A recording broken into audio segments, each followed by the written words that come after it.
Okay, hi, I am Brian Cardell. I'm a developer advocate at Igalia. And I'm Eric Meyer. I'm the same. And today we're going to talk about, I don't know, what do we call it? What about Interop 2.25K?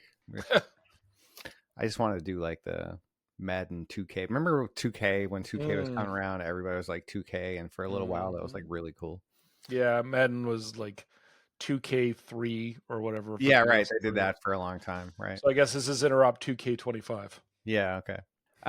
Yeah, so we're announcing the Interop project for 2025. We have gone through the long and arduous process of getting, the call for proposals and then discussing them and running them through our engineering teams and discussing them some more and ranking them and then trying to like figure out the economies of how all this fits together, which things can we choose, what tests specifically go with them, Hmm. because that's what it ultimately is about. And yeah, and we're announcing what's in and what, I guess not what's out, but but what's Right. in. um, Yeah, and I mean, we've talked about that process in a previous Igalia chat that some things don't get picked because the specification isn't done, and some things don't get picked because the specification is basically done, but there are no tests, and some things don't get picked because it's such a huge thing that not everyone can commit the resources. Like there are a lot of reasons why things yeah, don't get picked. So, yep, today is all about the things that got picked. yeah. Do you have any order that you want to? Anchor positioning I is one of think the that's big things. the best one. Yeah, it's the most exciting one of all of them. Yeah, anchor positioning and layout. There's also a focus on layout, which is really layout interoperability. Hmm. To go back to the name of the whole project. It's a carryover from last year, and it's basically where there are inconsistencies in Flexbox or Grid or I guess any layout Hmm. between browsers. This is still a focus area to fix those, to clear those up. But anchor positioning is new, and ideally by the end of the year, we'll have very widespread, very interoperable implementations of stuff that lets you do anchored side notes and little pop-ups I and love it.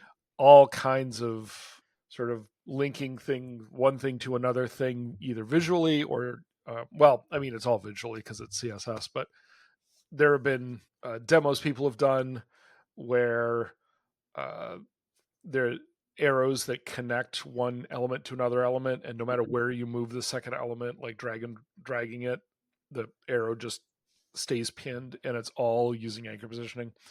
You can do that kind of stuff. You can do all kinds of really really cool stuff with it. I've done some experiments with it in the past, and really looking forward to that being widespread. Definitely, definitely. Then there's also the view transition API, which is Yep. huge. That's for same doc transitions. So Mm. that's like your single page app. You're kind of mutating the page, but that's interesting. I think a lot of people will be excited about that. I hope um, that carries through not just for single page stuff, but also that the work that's done towards view transitions in Interop will have secondary effects of improving multi-page view transitions because you have to do a lot of the same things between single page view transitions and multi-page view transitions.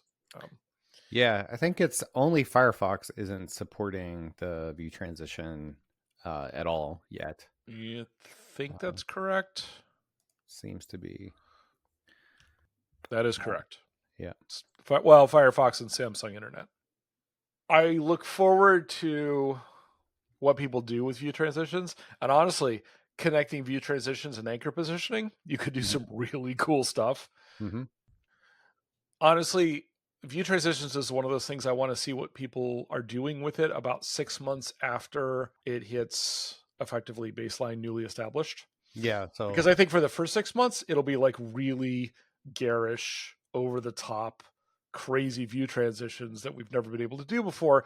And then it'll settle down into people actually doing Vue transitions that are nice, and useful and helpful to the user.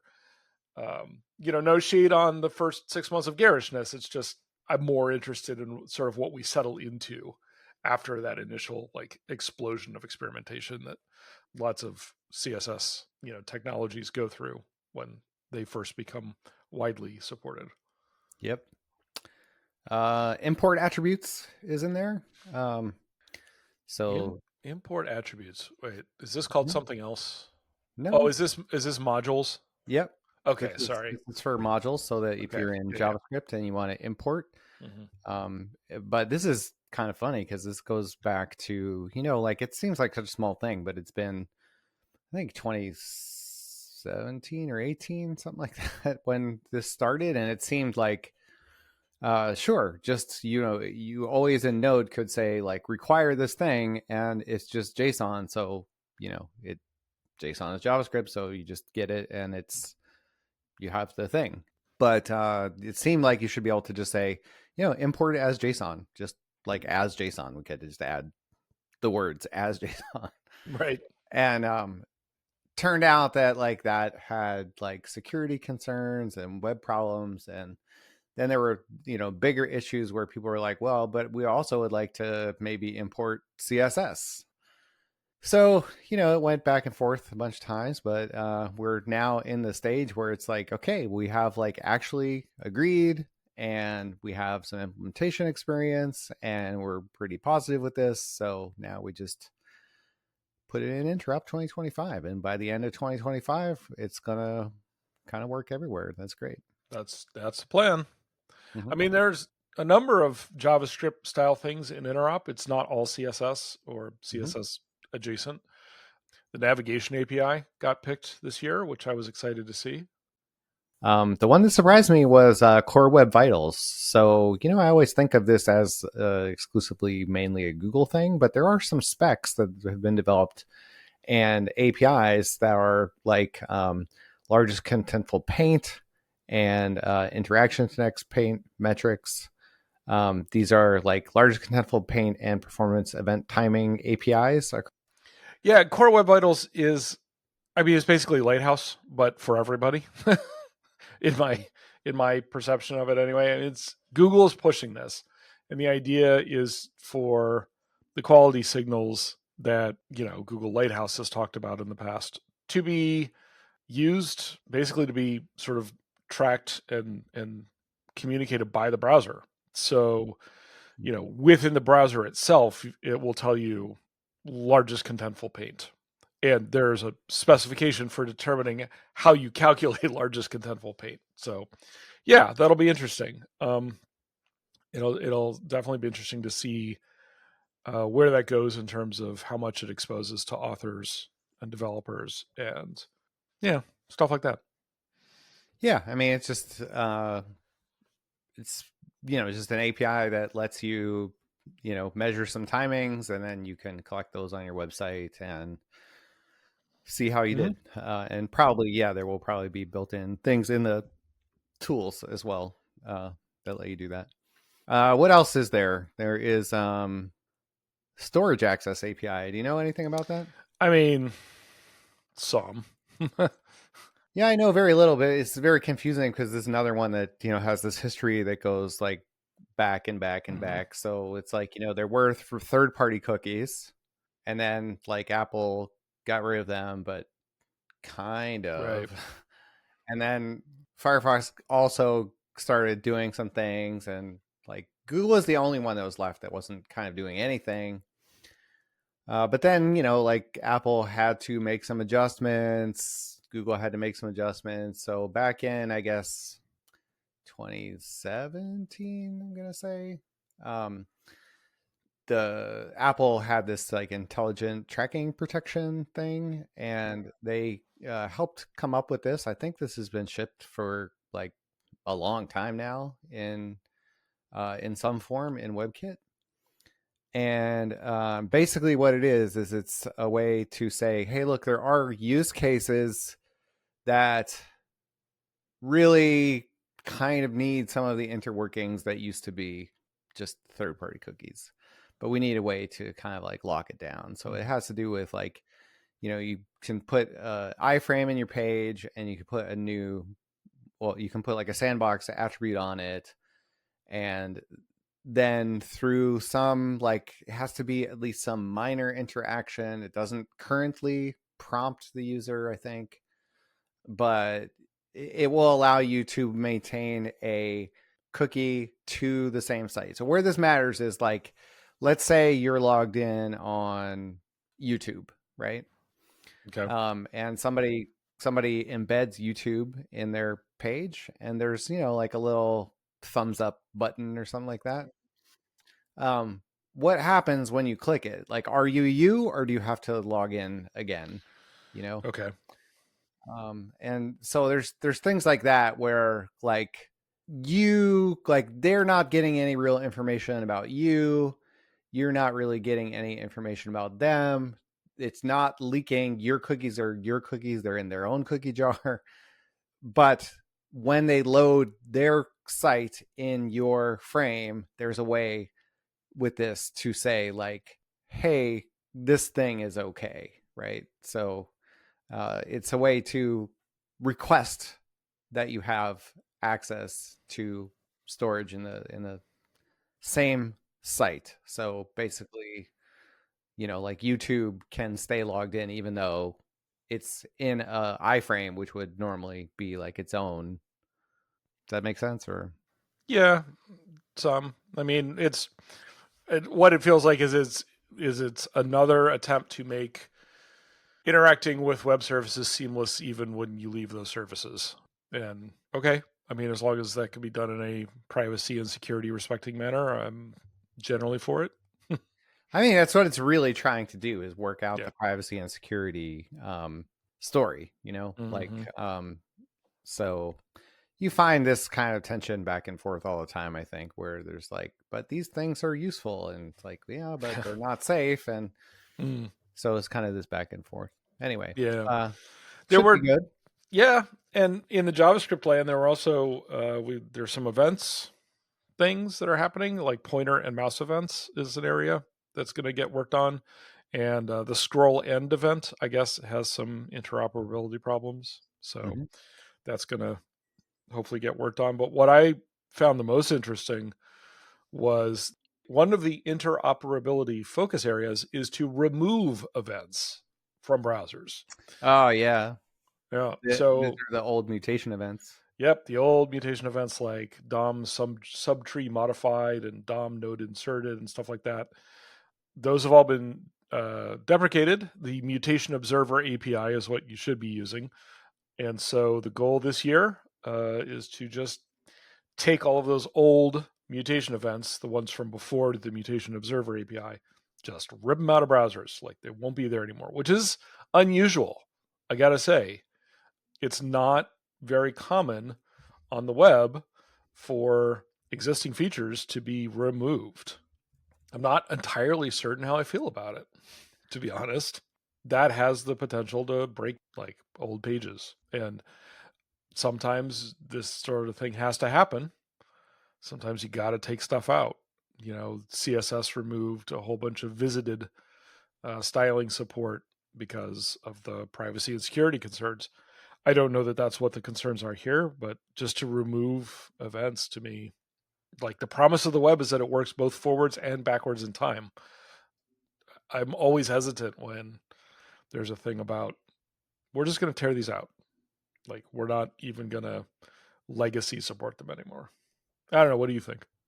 I was surprised, honestly, that they still exist in browsers, because they weren't even uniformly implemented in browsers. And I feel like I remember, like, I wrote a library back in 2010 or something like that, and maybe 2012, somewhere in there. And it, monitored the DOM, and like everybody wanted to use this new mutation observer thing, and like IE didn't have it. So it was like very uneven at the time, but it was, even all the way back then, everybody was like, this has to go. So it was like deprecated for like 12, 13 years at least. And when I look at it on Can I Use Now, it's like mostly deprecated. Like there's lots of stuff that doesn't work. So I'm pretty okay with this. I think it's pretty safe. It'll be interesting to see what happens. Yeah, I I'm sure it's safe. I mean, this would not have been considered at this level without a whole lot of investigation of, how often do we see these things being run in our browsers, Yeah.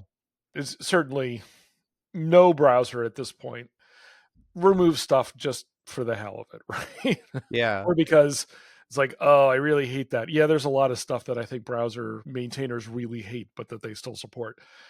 Well, like vendor prefixes, As an example. as an Um, example, which is relevant for Interop 2025 because yeah. there also is one for text decoration to remove the need for vendor prefixes when using text decoration CSS property and to make hmm it interoperable across browsers. So that's cool, right? Because we said also around that same time, maybe 2009, 2010, something like that, we decided like this whole vendor prefix thing is a nightmare. Like we need to stop this. And everybody agreed, but we still use them too much. So Yeah. what else do we have in Interrupt 2025? CSS hat scope, which is pretty new. Currently not implemented in Firefox, so we'll get that in Firefox this year. That's the intent. Yeah. Also, backdrop filter as a CSS property. Yeah, somehow I missed that discussion. And I don't know Mm. about backdrop filter. Tell me about backdrop filter. Yeah. So, I mean, backdrop filter is if you have a dialogue or something that's sitting on top of other things. Mm-hmm. If you want to be able to, let's say, blur out the background, Mm, so the stuff that's behind the thing that you're styling, I see. that's what backdrop filter is for. You would be able to essentially say, don't apply any filter effects to this thing that I've placed in the middle of the screen. But within that area, I want you to apply these filters to the stuff that's behind Mm, this element. So you could like massively blur out whatever is sure, behind, sure. or desaturate it or whatever. I Is think, the definition of behind like to the block or it's like because like we have this concept of like top layer that is mm, above all the z indexes that are in normal page, mhm. and then I guess when you have like a dialogue there is a backdrop. Is that what we call it? I can't remember. Yeah, it's the stuff that's behind the thing that you're styling, like visually behind. Hmm. Or maybe another way to put it is it's the stuff that the thing that you're styling overlaps and is below it or behind it. Okay, Um, it's so it's like the whole page though, or like not the whole page, not just the the whole part page? of the page that the thing that you're styling is in front of or on top of or So can you only see it if there's transparency on your thing? correct. Hmm. Yeah, Okay. your background needs to either be transparent or partially so in order to see whatever effect you have applied. Interesting. The MDN page for backdrop filter has some examples, like backdrop filter blur 10 pixels is one of their examples. But you could do all kinds of other stuff. You could use any of the filter properties. Hmm.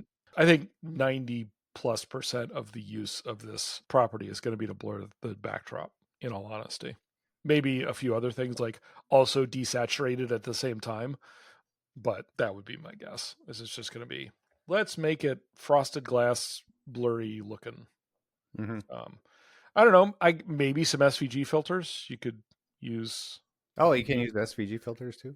Yes, you can. So you could do backdrop filter URL blah and point at an SVG filter. So Cool. that's probably most of the other 10% would be my guess of Mm-hmm. what this is used for. But we'll see. Mm-hmm. Designers constantly surprise me with what they Totally. come up with. There was also writing modes. We were talking about text decoration before. One of the things that we wanted was support for the sideways LR and sideways RL values, and they're not widely supported. So that's part of it.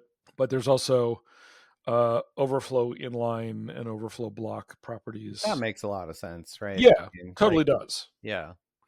because we have all the other things that are overflow, which way they're inline and block. Why not add them Yeah, for overflow? yeah. I I think like those are. consistency. I like consistency. So good job, us. Yeah, I think these are also only supported by Gecko at the moment.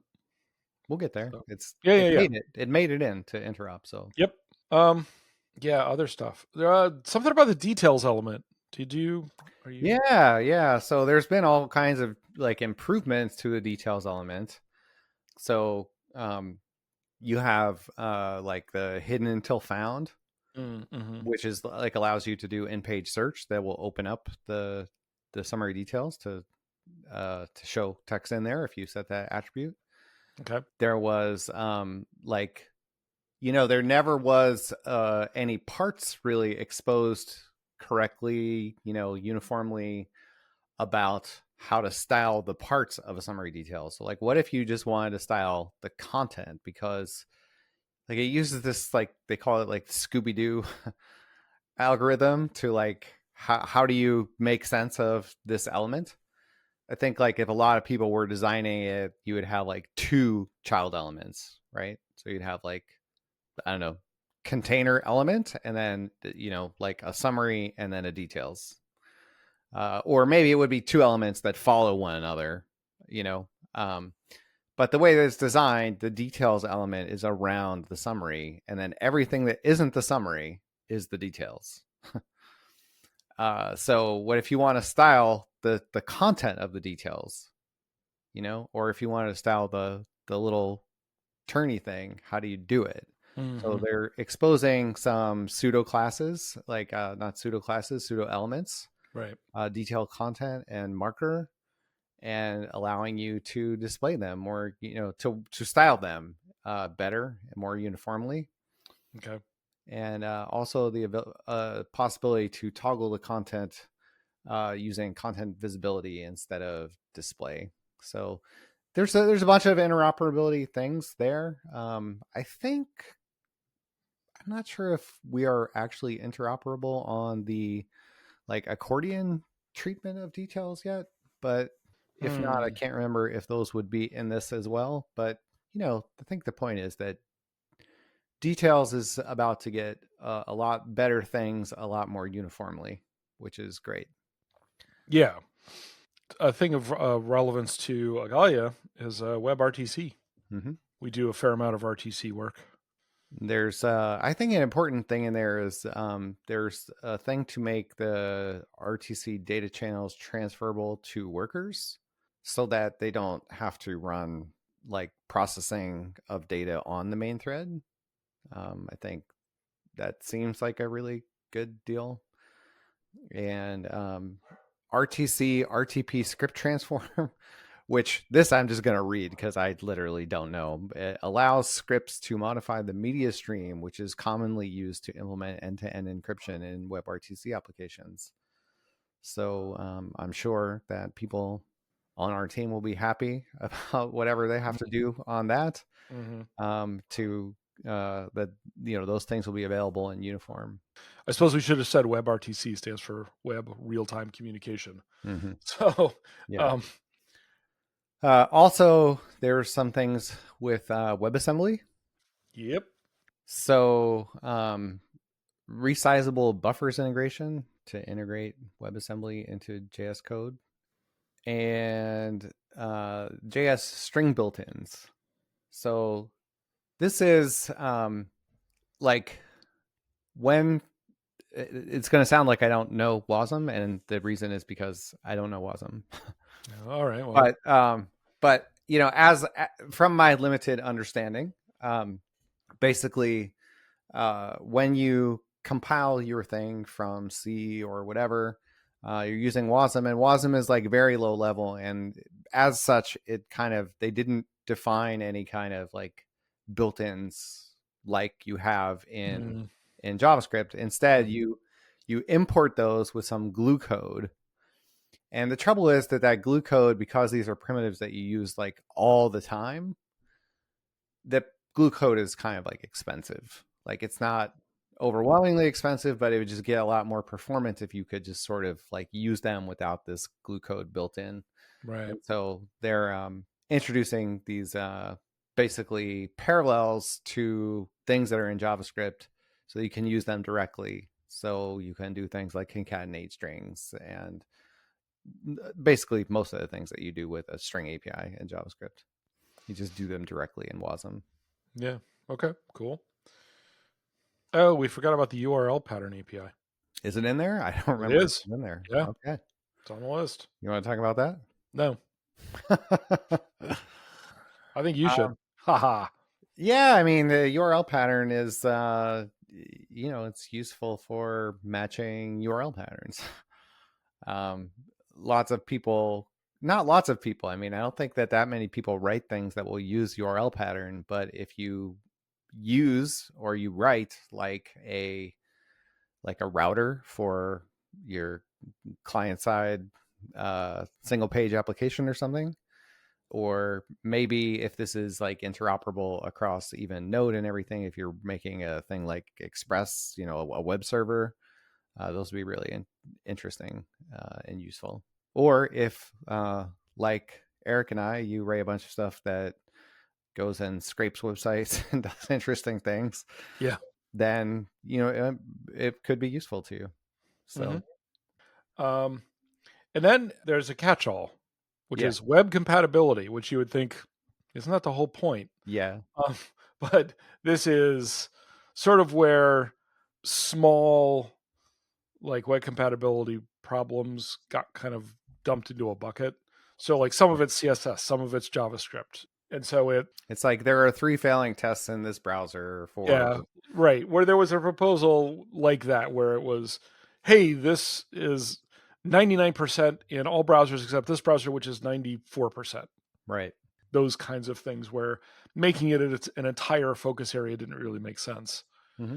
So there are a number of those that are lumped in here, which is Mm-hmm. cool. And then there's the investigation efforts looking ahead. Um, some of those things are infrastructural when it Mm-hmm. comes to web platform tests. An example is that it's really hard to test some mobile support for things. Like it's very hard to test support for touch events, like correct support for touch events. It's easy to for a browser to tell you if it recognizes touch events Mm-hmm. at a code level, but is it doing it correctly and how are you supposed to test that? So one of the investigation areas is mobile testing. Another one is accessibility testing. Like how do we not just test for a browser recognizing a piece of code, but actually supporting it correctly and interoperably? Mm-hmm. So those are two of the investigation areas, which they don't have sort of the same promise of we'll have things fixed by the end of the year. It's more let's figure out if we can get things to a point where in a future interop we can make that kind of a promise. Yeah, and I mean we do these because there's a lot of things that we can't really test super well even. Mm-hmm. Like even accessibility is really hard to test in this scenario. So Yep.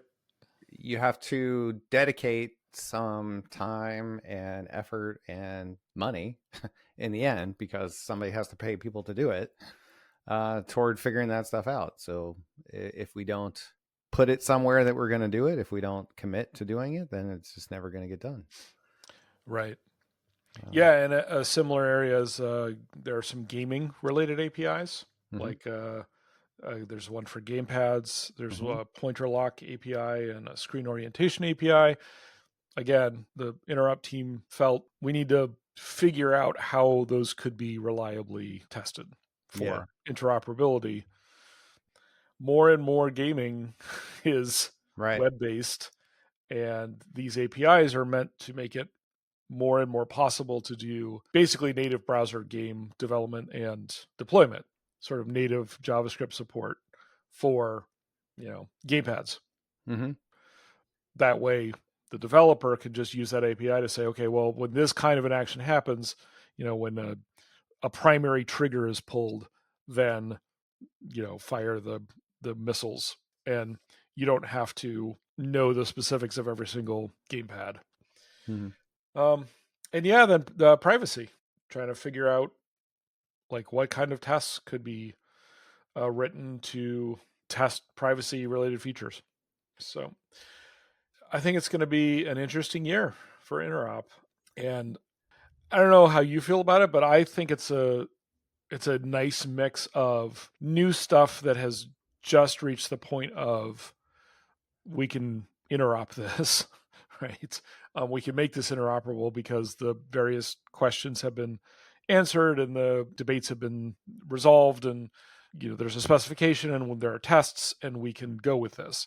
And also, yeah, that stuff has existed for a while, and we're close on being interoperable for the thing, but we're not there yet, quite. And this is the year that we want to get there. So, I'm really pleased with this effort. I know I've said this a few times, but like, one of the things that has been lacking, people imagine somehow that there is, this coordination. The coordination is on like what we agree in words in a way. It's not in terms of prioritization and, commitment and focus. And there's just too much stuff. And so like, the thing that I like about this is like it is an effort to say, in a way, that like we used to do with like, well, this is HTML 3.2, this is 4, this is 5. Like it's a way to draw a box around something and say we could do other stuff too, but like we got to focus on this stuff. Can we all agree to focus on this stuff? And I am pleased, especially last year, because I think it was last year we introduced the Interop score, which is unintuitive, but I think it was a miss the first few years that we didn't have that, like a big miss, for users. So just like to remind people, the interop score is like, let's say that there's 10 tests and like Safari passes, you know, 5 of them, and like IE pass, or Safari passes 5 of them, Google passes 5 of them, and Firefox passes 5 of them. They're all passing 50%. right. But it's possible that you can have literally not a single test that passes in all three. Yeah. So, um, like with a small number like that, it's like kind of easy to imagine it, visualize it, and realize that, oh, well, what have we accomplished here? Even if we get our score from 0 to 50%, the answer is nothing. You have accomplished literally nothing for users. Yeah.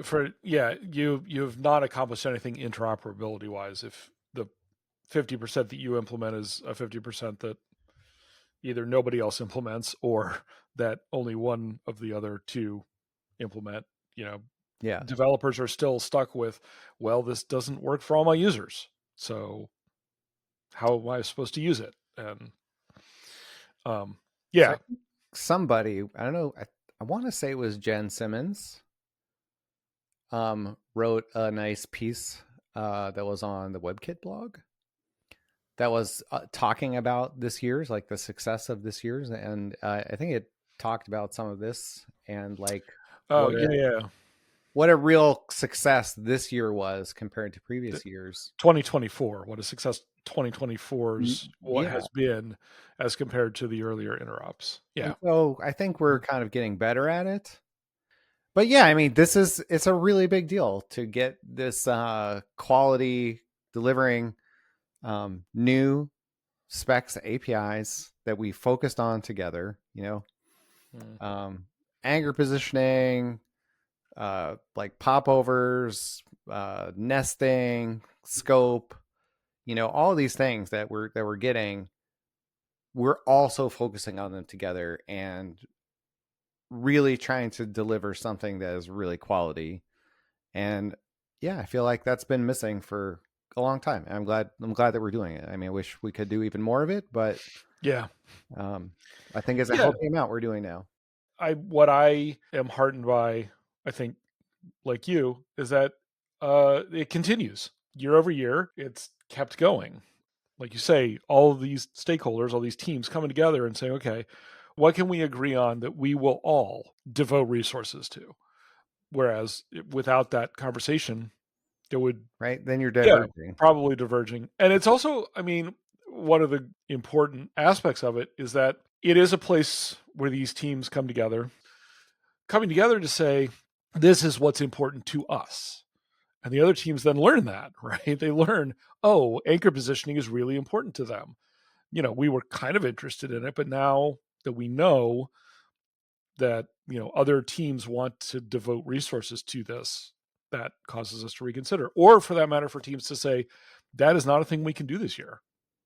That happened in Interop. I'm not going to say, which teams said for what things, but if I remember correctly, pretty much every browser team for something said that's, not something that we have the resources to tackle this year. Yeah. And that lets other teams say, oh, if they're not going to tackle it, I mean, in some senses, they could say, okay, well, then we are going to tackle it so that we look better. Or they could say, if that's not a priority this year, we could take whatever resources we would have devoted to that and place it elsewhere where we can be interoperable, right? And maybe this thing will be next year, whatever it is, right? Like just that kind of coordination, that communication between teams, I think is a real benefit and has the long-term effect of greater interoperability. Just knowing where the other teams are on these sorts of topics, I actually think gets us to interoperability sooner in the long term. Because if the Flashbulb API, I'm just making a thing up here, but if the Flashbulb API can't be worked on by one of the teams this year, and the other teams say, okay, we're going to put that on the back burner for now, then maybe next year everyone says, okay, we put that on the back burner. Users and developers really want it. Can we tackle it this year, please? And then ideally, you actually get there sooner rather than the uncoordinated divergence that you were talking about where one team does the Flashbulb API and then it takes other teams like years before they get there because they weren't really thinking about it. I think if there's one thing that I would change, it's the thing that we talk about all the time, and it's funding. I think Igalia would love to participate in a bigger way. We would like to be able to say in some of those conversations where, like, a team says, we just don't have the resources to work on this. We'd love to have the resources to say, like, well, but what if you did? Because maybe we have the resources to do that. So maybe a thing that we can think about in future years, if we keep doing this, is creating some kind of interop fund. If somebody out there listening has an idea, wants to start a fund, work for companies that have a treasure chest or whatever hidden somewhere, yeah, that would be great. And also, if your thing didn't get picked, I guess don't forget you can always fund some work in almost all these cases. Very true. So yeah, I think that's it. Interop 2025. Here we go.